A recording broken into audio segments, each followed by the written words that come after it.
All right, good morning and welcome to Getting Untriggered, how to de-escalate your emotions. So my name is Kitty Coy. I'm so excited to be here with you today. If you don't know very much about me, I used to be a neuroscientist. I did drug development testing for the FDA and clinical research for over a decade. My degree is actually in behavioral neurophysiology, which is studying how the structure of your brain affects your behavior and how your behavior actually changes the structure of your brain. So I come from a very scientific mindset, scientific background. I bring all of that into the coaching I work with. I am a magnetic mind coach. So I use neuroscience-based processes to help people get in connection with whatever their heart's deepest desire is that they want to bring to the forefront of their life and really truly manifest in this lifetime using neuroscience. And of course, quantum physics and all that fun stuff, and releasing any resistance, fear, self-doubt, procrastination, unworthiness, anything that might be preventing them from creating what they want in their life, so that we can become manifesting machines and change the world one person at a time. That is what I am deeply passionate about. And I love talking about, well, I love to speak. I'm an international inspirational speaker, and I love talking about things like reducing conflict, getting untriggered, how to communicate to get what you want, because these are, and not in a manipulative way, but just how to communicate effectively to create what you desire, because these are the skills that we all need as we navigate this beautiful game that we call life, because it can be a bit rocky. And speaking of being rocky, the goal of this specific presentation is to make you unshakable. And I like, when I think about being unshakable, I think about boats. And I don't know if you know this, but a boat in the ocean, no matter how rocky and crazy the storm is, no matter how big the waves are, a boat will never sink unless it lets water inside of the hull, inside of the boat. But if the boat is completely waterproof on the inside, a boat will never sink. And that's what we want to create. I want to help you create that situation where you become this unsinkable boat in your life, because life is filled with storms and waves and all of these crazy things that are happening outside of you that could potentially trigger your emotions and all of this. But I want to help you understand and create a world where you are so unshakable that you'll never let water in your boat. Yes, you may be rocking and rolling with the storm and a wave, but you will always emerge on top, relatively unscathed and able to proceed in your life. And so always when I'm talking about being unshakable, I would encourage you to remember that story of the boat, and how can I be an unsinkable boat? How can I be an unshakable person in my life? And so, speaking about getting triggered, because I think about triggers as being the storms around that boat. And I would love for you, for at least for this hour as we play along, to think about getting triggered. What if it could actually be positive? So I think about being triggered as like the rumble strips on this highway. And when you get triggered and you're having an emotional reaction in the moment, or somebody is affecting you and you're starting to feel an emotion based on what's happening, again, the storms outside of you are triggering some response inside of you. It is a beautiful moment to say, oh my gosh, I'm getting out of alignment. In the same way, when you're driving down a highway and you start to exit the lane, we hit the rumble strips. It's an auditory trigger telling us you're out of this lane, you're out of alignment. So how do we bring you back into alignment? So what if we could think about, for the rest of this hour, at least consider the fact that getting triggered not only is positive, but what if it could be a gift? What if it could be a gift showing you the places in your life where you're not yet fully in alignment? Or maybe you were in alignment, but you're temporarily, driving out of the lane, you're getting out of alignment in the moment. So I always think of our triggers as beautiful opportunities for us to grow and evolve and just shine some light on some areas in our life that could use a little bit extra support, maybe some guidance, things like that. Because our triggers show us places that we're out of alignment. I said that a moment ago, but it could be out of alignment with other people, what we're doing, or even when we're out of alignment with ourselves. I have like a perfect example for me is I'm an energizer bunny. I have lots and lots and lots of energy. And I know that when I get triggered, all of a sudden, one of my triggers, or when something triggers me, and it drains my energy. And all of a sudden, I'm just like, oh, I'm frustrated. And I'll say things like, I don't have energy for this. And so if I'm feeling drained, if I'm feeling low energy, if I say, I don't have energy for this, I know I'm out of alignment with myself. Maybe I've been pushing myself too hard. Maybe I've said yes to something I shouldn't say yes to. Maybe I'm in a conversation with somebody that is not in my greatest and best good, but it just shows me the places in my life where I am out of alignment. And the same is true for you. I love giving examples from my real life. Our triggers show us unresolved issues. So there are all sorts of people in my life that will say something, and then I'm immediately having a reaction, and an overreaction, maybe even, to something like one of the triggers in my life, or one of the gifts and opportunity for growth, because that's what I look at it as now, is like when people cancel on me, or we make plans and then they're like, oh, I wasn't serious, and I'm like, well, I put it in my calendar and I scheduled around it. And then people will bail last minute or things like that. And so every time that happens, I get really and it's, if I don't watch it, my frustration can just go through the roof with people that don't honor their commitment to their word. Cause that's something that's in alignment for me, is to, if you say something, you mean it and you do it. But that also shows me unresolved issues in that relationship. Because if I have done my job communicating effectively, the people in my life know that if you say you're going to do something, I expect you to show up, and I'm organizing my life around it. So I'll share with them. I'm like, okay, cool. Well, I didn't schedule, I bailed on something else, or didn't take an opportunity because you said you were going to do this. And so I just want you to know that's really important to me. And then I use my communication to share and show up and tell those people how important it is for me. And then if they keep doing that, that means that we're out of alignment in our relationship, in our connection, and they're not honoring or respecting the things that I'm bringing up. So that is an area of unresolved issues. And I say unresolved issues because it's happened so many times in the past. I can find myself immediately, like, it might be the first time that this person's done it, and maybe it's a legit thing. Like, I had somebody who had a family emergency and they bailed on me last minute, but I noticed my emotions. It was a very legitimate reason that they had to not show up, but I noticed my emotions immediately went up. And then I was able, because I've got these practices and tools I'm going to talk to you about. I'm going to tell you about being triggered and then give you the tools on how to get untriggered later in this call. And so I was able to bring my emotions back down quickly. But that's what I mean by unresolved issues, where we have room to grow and learn new skills. I talked about this in, like, I learned communication skills and like what it means to me. And so now I share pretty upfront with the people in my life, like, what I enjoy and appreciate, and how I'm going to show up for them, and how I would love for them to show up. And so I ask people things like, well, what are your love languages? How can I show up for you? What do you need to be happy and successful in a friendship and intimate partnership? As an employee, like, I literally have asked, I have an employee, and I ask her, like, what do you need to be successful? What do you need from me? And here's what I need from you. And how can we create win-win situations? But I've had to learn and grow these skills over time. And so this is just an opportunity for growth when we get triggered. And it also shows us where we're not being fully intentional in our relationships. And it's very easy for relationships to just go on autopilot. And there's might be things that we need that we're not communicating, or we might not even know that we need them, but it's just this unconscious expectation that's not getting filled. But anytime we're triggered is a perfect time to look at that relationship and just say, how can I be more intentional? How can I create greater alignment in this relationship? And the real gift of getting triggered is that you can actually make the areas of a relationship that used to be problems into stronger areas. So I think this is called kitsungi. Apologies if I mispronounce that Japanese word, but is an ancient Japanese art of taking pottery that is broken and filling the cracks in with gold. And this is what happens when we are triggered, and then we use tools to, and we double down in our relationships and actually create stronger relationships because of the triggers, because of the things that happen.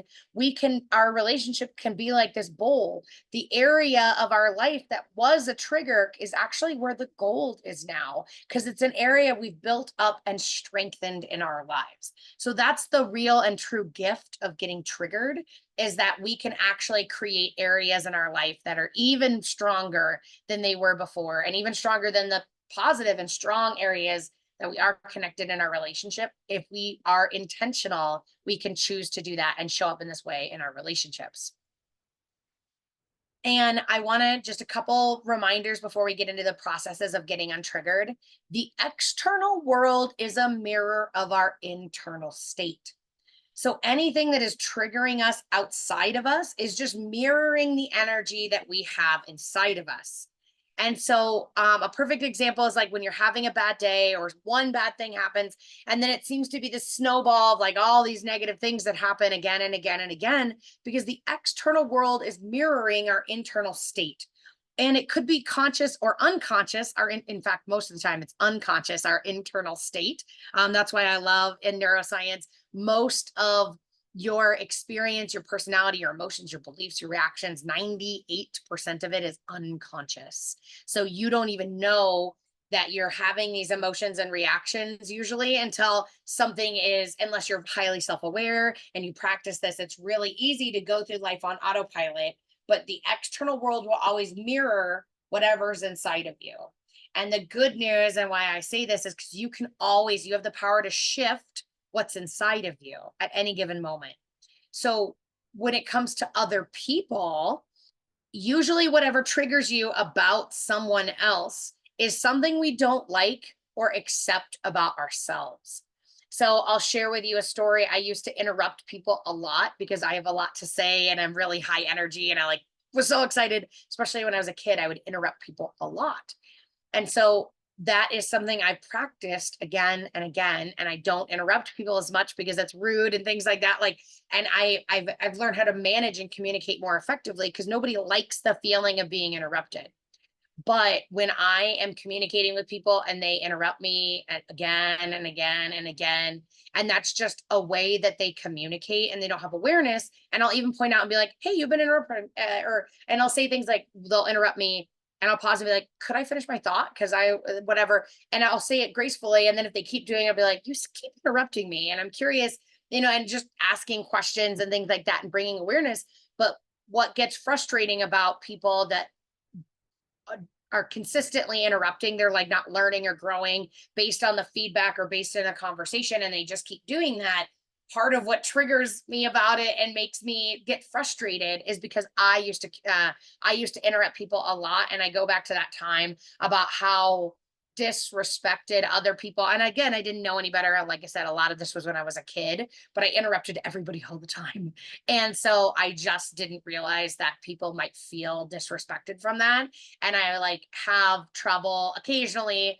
I remind, when other people are interrupting and that's triggering me, to remind, there's a part of me that might get triggered, that I haven't fully forgiven myself for what how much interrupting I did for other people. And that's not something I'm proud of. So I don't like to be reminded of it. So whatever's triggering you, if there's somebody you don't like in your life, or a way that somebody doesn't like to show up, the first thing I ask is, how is what this person is doing a mirror to me? Of maybe, and it might not be your present reality, but it is your past reality. There could be occasionally, 1 in 100 times, it's actually just because somebody is just so out of alignment for you that it bothers you, it ruffles your feathers. Like I said, the disrespectful thing. I've never bailed on anybody in my life, but I find it to be disrespectful. So sometimes if people do that, that's why that trigger can trigger me, because it's so out of alignment with my core values. But 99 times out of 100, the reason when we're triggered by somebody else in our life, it's because they have some characteristic, they're showing up in some way that we have experienced or not loved and accepted about ourselves. And so just a reminder, as we get into these tools for shifting, you can't ever change anybody else. The only person you can ever change is yourself. But when you change yourself And again, it's not to say you're not broken, nobody needs to fix you, but these are just adjustments and tweaks that you can make in your life. And when you are able to make those tweaks for yourself, you change your entire reality around you. So when we're talking about these tools, I'm going to give you tools that you are going to use for yourself to get untriggered and learn how to communicate better or whatever you can do. But the goal is not to change the person that's triggering you or change the situation or whatever that is. It's all just, how can I show up differently in this situation? Because what happens especially is over time, we start to be primed to overreact. Like I said, if something has happened again and again, and that's how the subconscious works, it recreates past experiences because they've been survived before, so they're tagged as like safe. And so the subconscious will actually recreate these experiences again and again and again.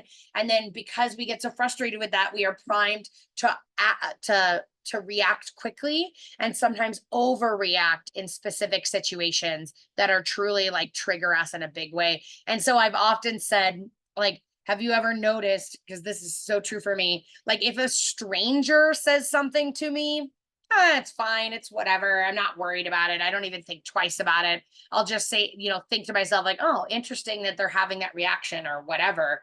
But like, have you ever said to yourself, like, the people in my life just know how to push my buttons, and in that moment they can say something that just totally makes me flip my leg?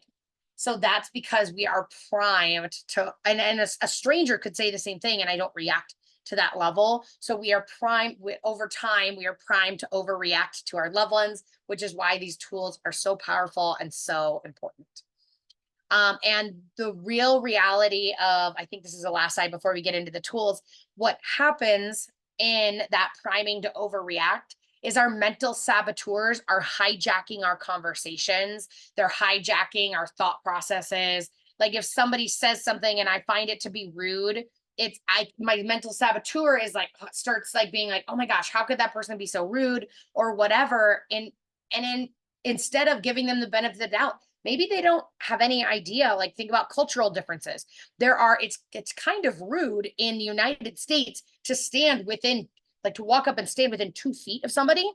Well, but in Latin America, that's normal. People don't have the like personal space bubble. So like so somebody like comes in and invades my space, my mental saboteur might immediately go to what's wrong with them, like whatever, instead of saying, oh, maybe they're from a culture, maybe they don't know. And so when our mental saboteurs hijack our conversations and our life, what happens, it creates a snowball effect where we have an emotional response and then we tend to say things that might trigger others. And then that triggers, then they might say something that triggers an emotional response in us.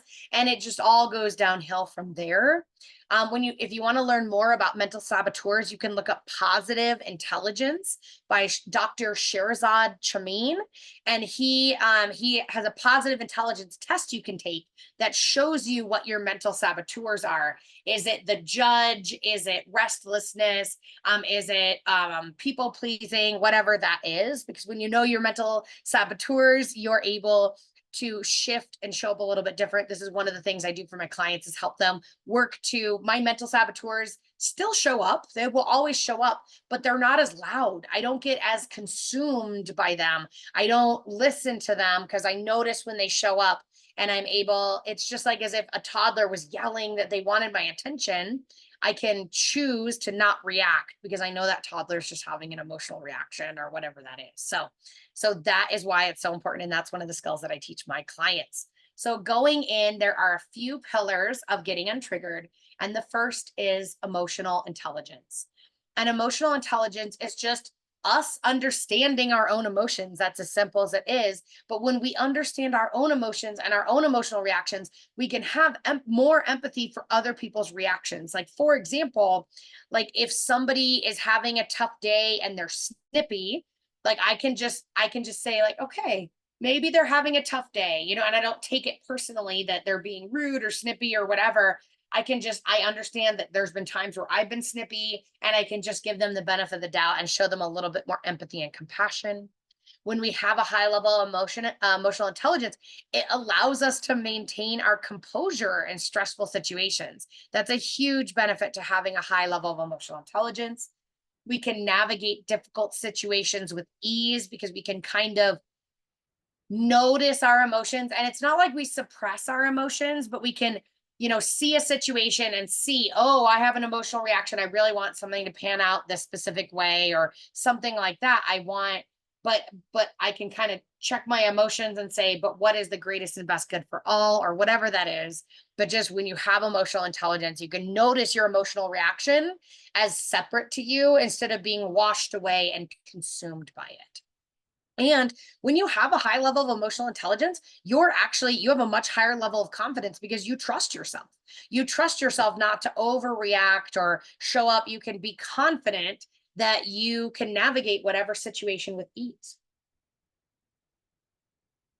So, generally, the reason why we want a high level of emotional intelligence is we are happier in life when we can understand and work through our emotions a little bit better. So let's talk about how we can do that and the benefits of emotional regulation. So emotions, like I said, the rumble strips in the highway, emotions are our internal guidance system when we're having and I think about it as like positive emotions are like a guidance system and telling us, yes, we're on the lane, we're headed on the right path. And negative emotions, and there is no real positive or negative, it's just emotions we want to be experiencing, is shows us we're in the lane, driving down the highway towards what we're creating, keep going. And when we have these emotions we don't want to be experiencing, that's when it shows us we're on the rumble strips, we've gotten out of the lane, we're exiting the highway. And so the key is just to be aware of your emotions without being washed away. You don't even need to know what the emotion is. Because I've heard this a lot that people are like, well, I have emotions, but then I don't know, I don't know what emotion it is. It doesn't matter. You don't need to know if it's jealousy or fear or anger or anxiety. You just need to recognize that you're having an emotional reaction. You don't need to name it in order to work with it. And would you believe me if I told you that neuroscience has proven that emotions only last 30 seconds to 2 minutes in your body? When I first read that, I said, BS. I've had emotions that lasted for months and years and being in an emotional state. And it's true. Dr. Joe Dispenza has done a lot of research and shown the neurochemicals of the neuropeptides of emotion only last 30 seconds to 2 minutes in your brain. And so the next thing I asked myself, so why have I been in, had the emotions that lasted months and or years? And the reason why emotions would last longer than 2 minutes is because we're holding on to familiar emotions. Even if they're not emotions we like, if we're very practiced in an emotion, it's easy for us to stay in that emotional state. A perfect example is, so I was raised with a lot of I had a lot of anxiety and lack of control in my childhood. So anxiety, I was a very anxious kid and I was a very anxious teenager, I was a very anxious young adult, and those are some of the emotions. I basically lived in a state of anxiety for maybe even decades. So what happens is now when something happens in my life that that creates a feeling of anxiety, it's really easy for me to go there. And anxiety can last for longer than 2 minutes because I'm very familiar with that emotion. A different way to say it is that that neurological pathway in my brain has been established and built, and so it's become like this super highway. Every time you're in an emotion, it's like you're walking this trail or whatever, and if you walk a trail enough, the grass doesn't even grow there. And so that's what happens. We strengthen these neurological pathways in our brain for anxiety. So that's why I have a biofeedback device that actually rewires your brain for more happiness and success. This is one of the things I do with my clients, is to rewire their brain to reduce the superhighway to anxiety. And so now my anxiety might last 5 minutes, maybe 10, but I don't get stuck. Usually my anxiety, I'm able to dissipate it immediately. I'm like, okay, that's anxiety. And I don't have to hold on to it. I can just acknowledge that I have that emotion, feel it for just a minute. And if I'm allow myself to feel it, it'll process through in like 1, 2, 3, 5, 10 minutes. but then it's gone and I can just proceed on. So that's what I mean by we hold on to familiar emotions. I don't want to feel anxiety, but to some extent, there's a highway that's been created in my brain. Like I said, I went from the biofeedback device has helped me, instead of staying in that emotion for decades, I can now dissipate it in minutes. But that is, I don't want to be in anxiety, and yet my brain is hardwired in some ways to feel that. And I get the opportunity to consistently work on de-escalating that emotion and catching myself when so it's like a perfect example is like I can see anxiety coming, and anxiety, I think of it as like an emotion is like a train, and I'm standing on a train station. I can see the train come, and then I can see the anxiety like open the doors, but I don't have to get on the train of anxiety. And then after the door, and then the anxiety train just kind of goes, and I can observe it without getting on the train and going to anxiety town. So another reason why emotions might last longer than 2 minutes is because we have resistance to feel them. If we don't want to feel an emotion, we suppress it, and we resist feeling it, and anything we resist persists. So those are the only two reasons why emotions would last longer than 2 minutes in your body. So if you find yourself having an emotional reaction, like let's say you get cut off in traffic or something like that, and then an hour later, you're still like kind of angry or frustrated by that traffic, being bad, or somebody cutting you off, or something somebody said to you, that's a perfect opportunity. If you're feeling it later than 2 minutes, longer than 2 minutes, you can go back and say, am I holding on to this emotion? Am I resisting feeling this emotion? And then you can actually let yourself feel it and release it. And I promise you, it'll process very quickly and easily. So how do you work with your emotions? How do you have the train to anxiety town? The train rolls up and rolls away without getting on the train. And I just use anxiety because that's an emotion I have had a lot in my life. There is a process of working with your emotions, and it's called the AAAs. And the step one is just awareness. Simply noticing that you are having an emotional reaction. Again, you don't need to notice, or you don't need to know what emotion it is, but just notice. I like notice, oh yeah, that's an emotional state. And acknowledge to yourself, like you can say to yourself in your head, oh, I'm feeling X emotion right now, or I'm feeling an emotion right now. You don't need to name it, but we have awareness and acknowledgement. And then the next, and name the emotion if you can, but don't get hung up. If you can't name the emotion, don't worry about it. And then the third step is acceptance. And so it's like just noticing, wow, I feel anger right now. And just noticing that it's happening, acknowledging to yourself, okay, I'm feeling anger. And then just accept is, okay, I feel anger right now. I don't want to be angry. I want to let go of this anger from traffic or whatever it was, that thing that person said to me. And I accept that I am feeling angry in this moment. And you'd be surprised, just the acceptance of like, and I say to it to myself, it's like, okay, I'm angry. And I don't want to be angry, but I am right now. And that's okay. And then 10 minutes later, I'll be like much happier. And I'm like, oh, later in the day, I'll be like, oh yeah, I was angry earlier and I don't even feel it right now because I've accepted that I was there. I'm no longer resisting that emotion. I'm allowing it to happen in the moment. And when I allow that emotion to come up in the moment, it will process very quickly. It'll be gone in just a few minutes and it will pass.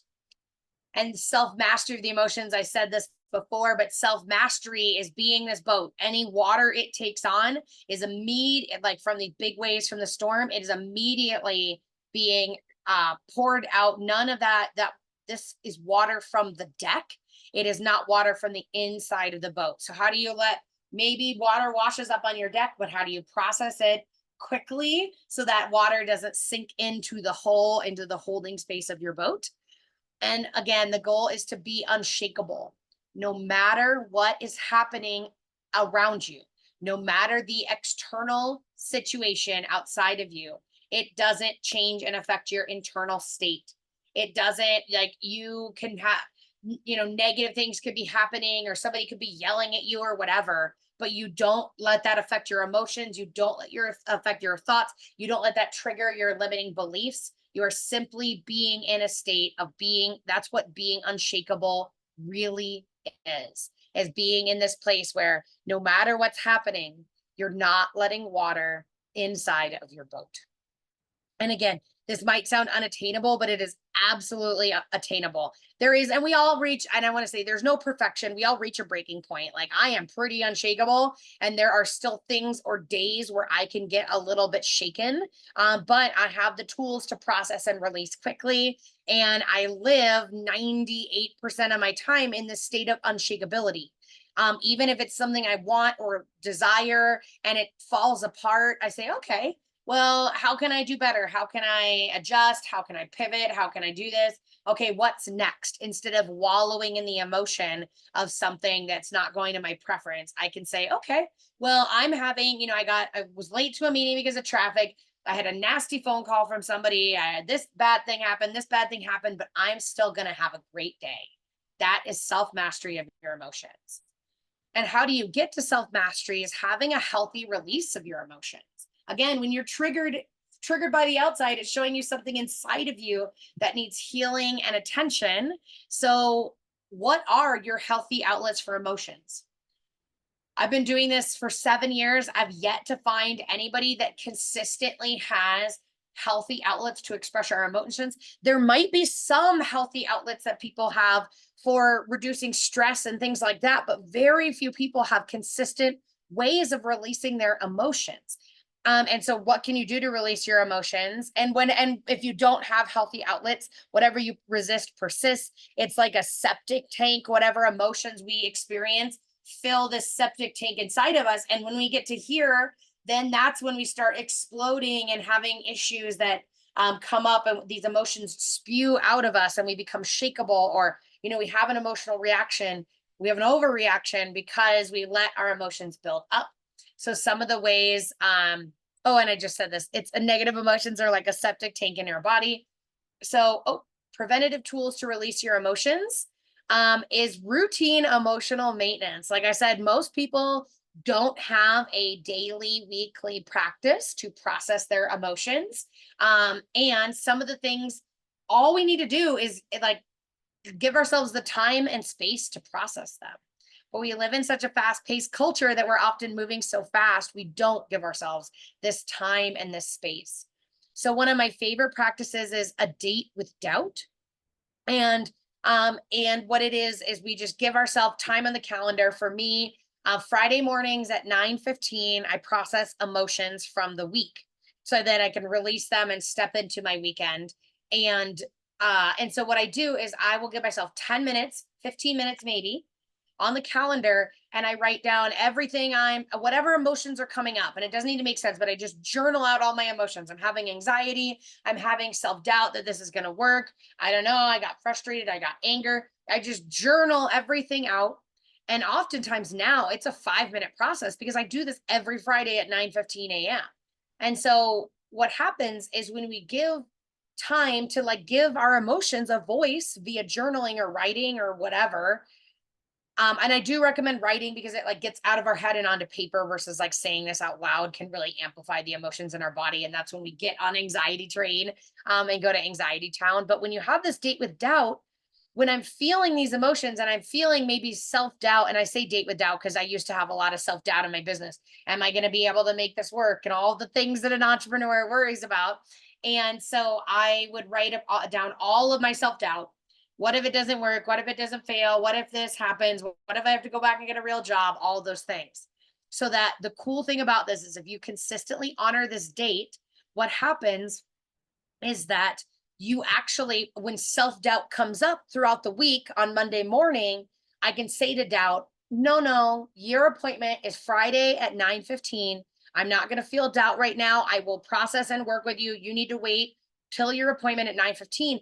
And if you actually do this appointment, if you actually process your emotions every single week and give it space, that doubt will go away. It might pop back up again on Tuesday and you're like, no, doubt, your appointment's Friday. It might pop up a couple times a day, but it'll start to go, and it happens less and less because it's like, okay, cool. I have this time and space. And so it's amazing how that works. But a date with doubt is really powerful. Smash rooms are a thing for a reason. If what you have is a lot of anger or grief or frustration that has built up in you, anxiety is really good in this too. Sadness isn't as much with smash rooms, but going and just letting all of it out and smashing bottles or whatever it is that the smash room smashes allows you to express those emotions. So for me, with a date with doubt works as a 5-minute practice once a week. But when I'm having a lot going on or when I need extra space, there was a time in my life where I had a smash room date once a month, and I went with some friends and we just went and smashed things. And it was so cathartic and it felt so good to just release. And so date with doubt is like, if your negative emotions are a septic tank, date with doubt takes it down a little bit, which is great for maintenance. But a smash room can just pull the bottom plug out of that septic tank and just completely drain it in a half an hour. So that's why those can be so good. Just journaling anytime you're getting your emotions out of your head and onto paper. There is a magical thing that science has shown, I won't get into today, is the act of writing is really, really powerful to help you release your emotions. And being in nature. So like just grounding, getting your bare feet on the bare feet touching either, I mean, cement, but ideally grass or dirt. And when you allow your body like to sit on a rock or something like that, nature will actually start to release and change your electric composition. And so grounding, or earthing as it is sometimes called, is a really powerful process to release your emotions. Nature is so healing. And then EFT tapping, which we'll talk about right now. I don't have time to get in this a lot. I want to do just a very, very brief overview of what EFT is. EFT is called emotional freedom technique for a reason.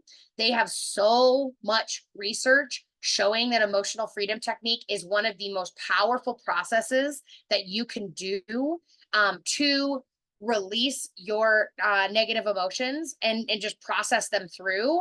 And again, they've used it. The studies are on complex PTSD and veterans and things like that. And it is crazy the amount of healing and release of emotions that has come from EFT tapping. So this is a thing, if you don't like the date with doubt, EFT tapping can be done at any time of the day. It's as simple as I really recommend Googling EFT tapping and finding a video. If you've never tapped before, you can follow along with the video because and you can do EFT tapping anxiety, EFT and tapping and sadness, EFT and anything. And what happens is you just identify the issue you want to work on. You rate the intensity of the issue. Like my anxiety is a 6 out of 10 right now. And then you determine the phrase that you're going to say while you tap. And so you would tap and say, even though I have anxiety, I love and accept myself anyways. Even though I have anxiety, I love and accept myself anyways. Even though I have anxiety, I love and accept myself anyways. And you don't have to say the exact same phrase. You can mix it up a little bit. But this picture is the tapping chart. Before I had all of the points memorized by heart, I would keep a picture, a screenshot of this on my phone. So feel free to just take a screenshot right now of these, and you can find this anywhere. But knowing where the tapping spots are, you can just tap at any moment. And so like if you're being triggered and you're in a meeting, and you can just excuse yourself to the bathroom, and tapping can help you feel better in as little as 1 minute. So excuse yourself to the bathroom and just go through tapping really quick, whispering the phrase very quietly. It doesn't need to be said out loud. You can't say it in your mind. It needs to be said out loud, but you can say it underneath your breath. And you tap while you tap on all the meridians, and then you rate the intensity. What do you feel? Well, like I was a 6, and then after a couple rounds of tapping, oh, now I'm at a 2. And you can keep going until that goes down to 0. So EFT tapping is one of the most amazing things to release your emotions, and you can try it on any emotion at any time of the day. There is no such thing as too much tapping. So this is why I share this as such a valuable tool. If you are triggered, maybe by a little kid that's yelling or whatever, anytime you're triggered, you can say, pardon me for 1 minute, and then just go excuse yourself and tap and come back to that conversation. So self-mastery of your emotions. So tips for when things are really tough and you're getting triggered by people consistently or things like that. Just look for the silver lining.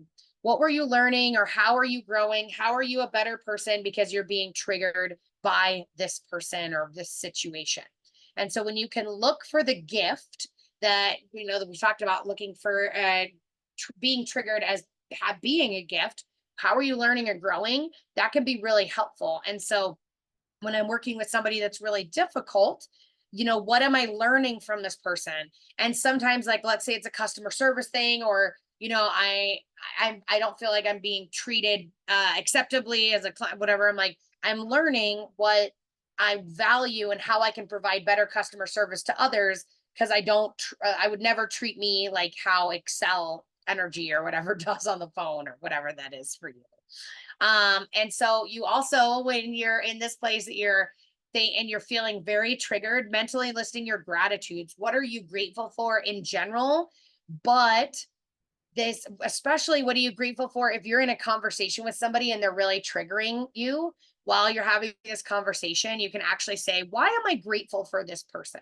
So, like, even if, I am triggered by the Excel guy, I'm really grateful that I get energy from this, from Excel Energy, or whatever that is. I'm making stuff up on the spot. But anytime you're having a stressful day, how can you focus on the positive, focus on what's going well and what you're grateful for that day?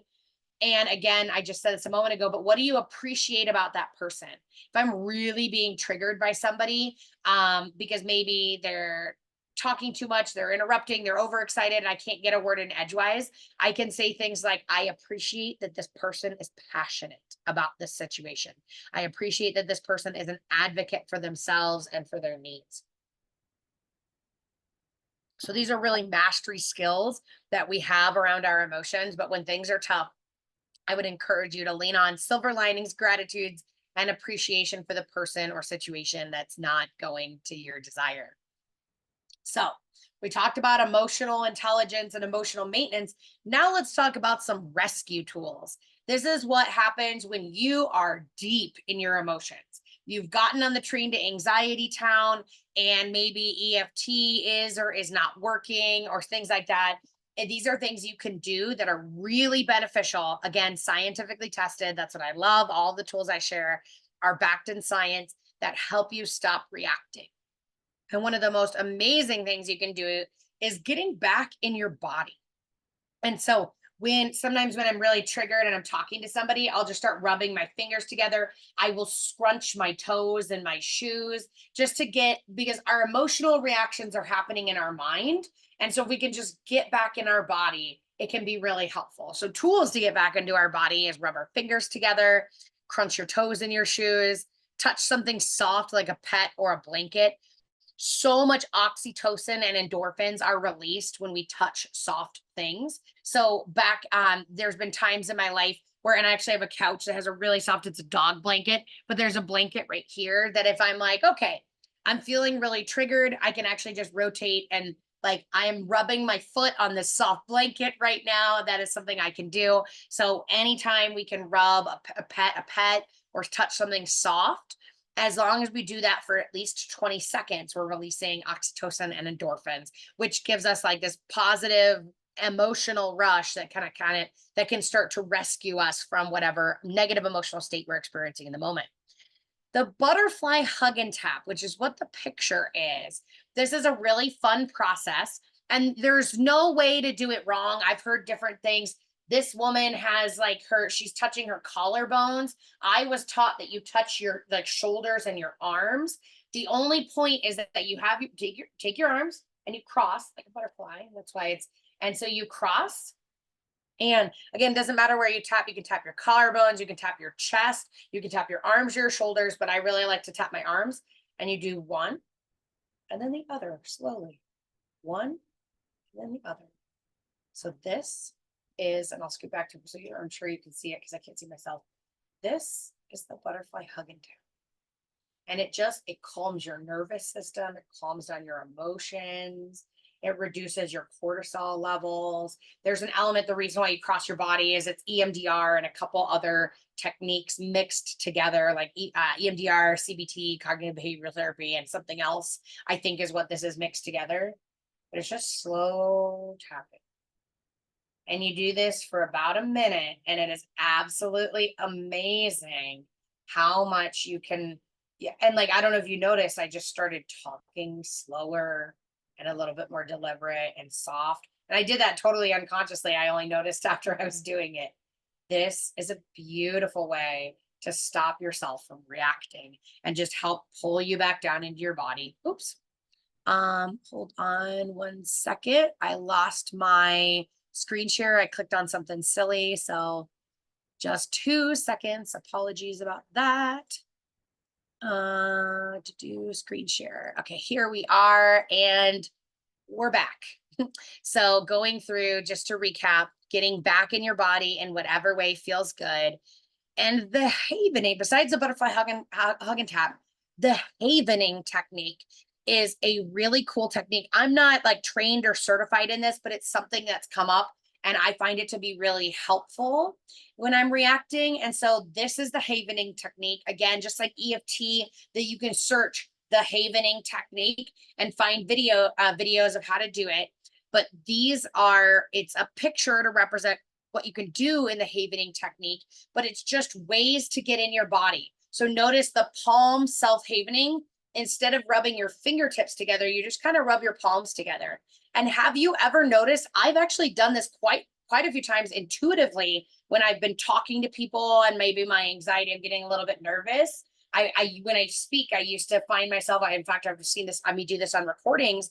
I would speak and do things like this, and if it wasn't up high, it was down low. I was still kind of rubbing my hands together. And the havening is just a self-soothing technique. So you can rub, this says in a circle. I usually did a line. I find that they're both very soothing to me.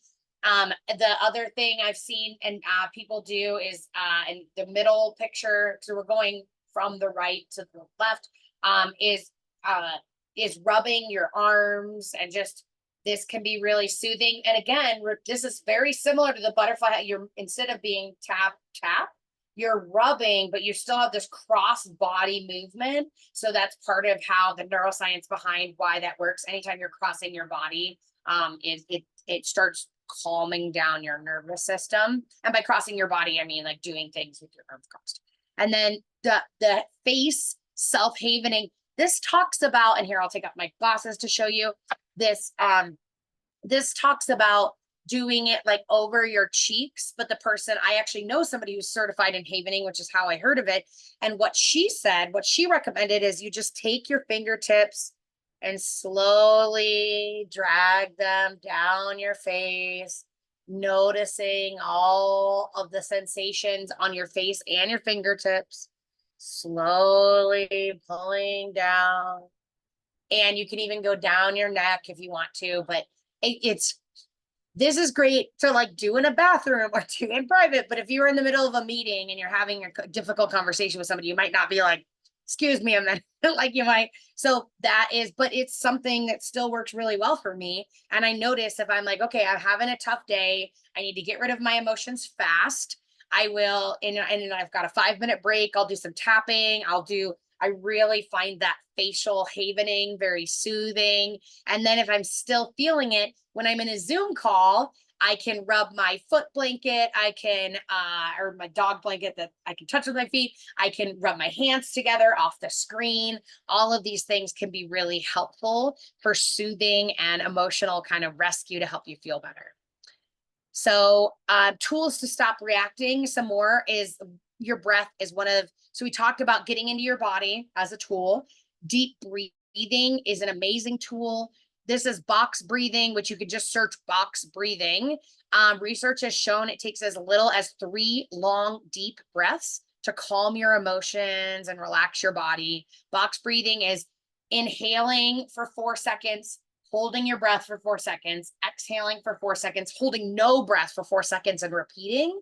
And I like this box breathing. It doesn't matter the number. It could be 4, it could be 6, it could be 8, but it's just, you have rhythmic breathing, focusing on your breath.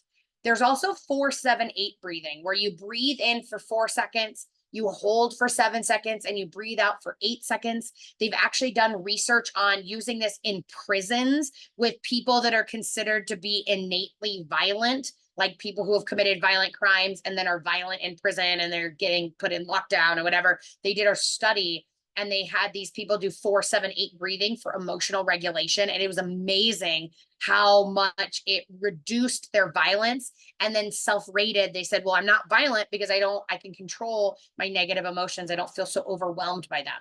That being said, 4-7-8 are random numbers to remember if you don't know anything about that story and things like that. So any intentional deep breathing, one thing I want to point out is it's breathing in, and you either hold your breath or hold no breath or both, but there's a pause and a hold, and that's what makes breath work so powerful than just breathe in, breathe out, breathe in, breathe out.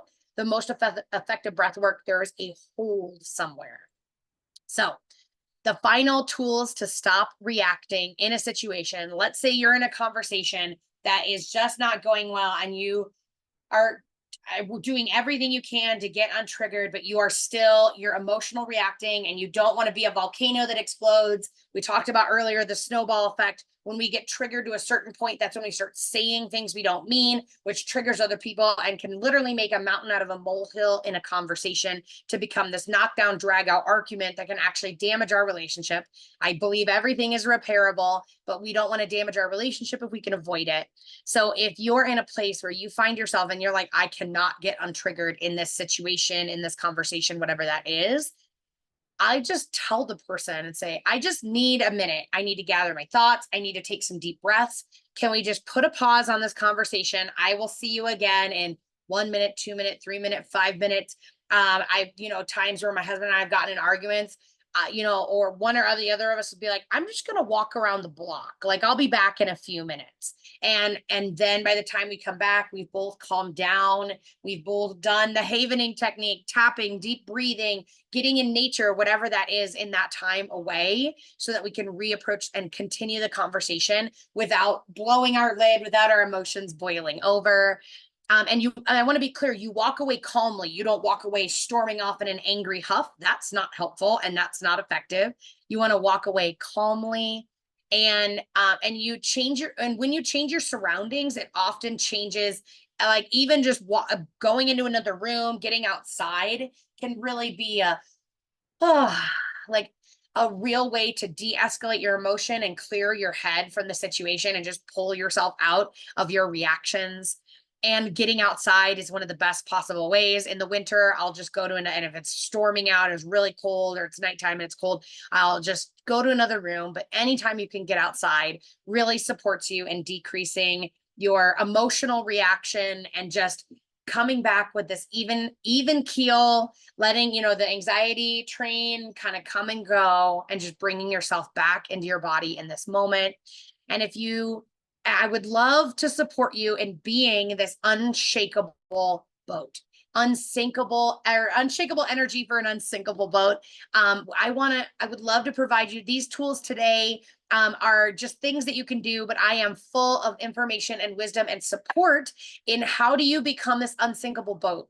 So no matter what storm you face in your day-to-day life, you are able to be unshakable. You never let that water and the storm of the external situation never comes in and affects you internally. You are this unshakable, unsinkable boat. And so if you would love support or would love to learn more about how I can help you do that, I would love to offer you a relationship reconnection session. This is simply a free 45-minute coaching call with me where we can talk about how you can de-escalate your emotions. We can talk about specific situations that may be triggering you. These tools I gave you today were just very generic tools that work all the time. But as I hear your specific situation, I can give some communication tools, or whatever the situation is that you're finding yourself getting triggered, whether it's a relationship or an external situation in your life. I would love to support you in giving you specific tools. And in this free 45-minute coaching session, I map out I give you the tools that you can use today. And we also map out how can you in the future shift to become less shakeable, to become unsinkable in your boat. And I will pop in the chat really quick the link if you want to sign up for this free 45-minute call.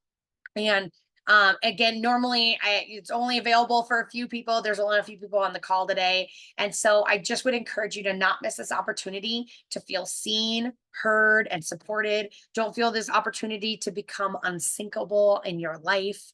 And with that, I will stop my screen share. If you have any questions, you can reach out to me via email at kittycoyco@gmail.com.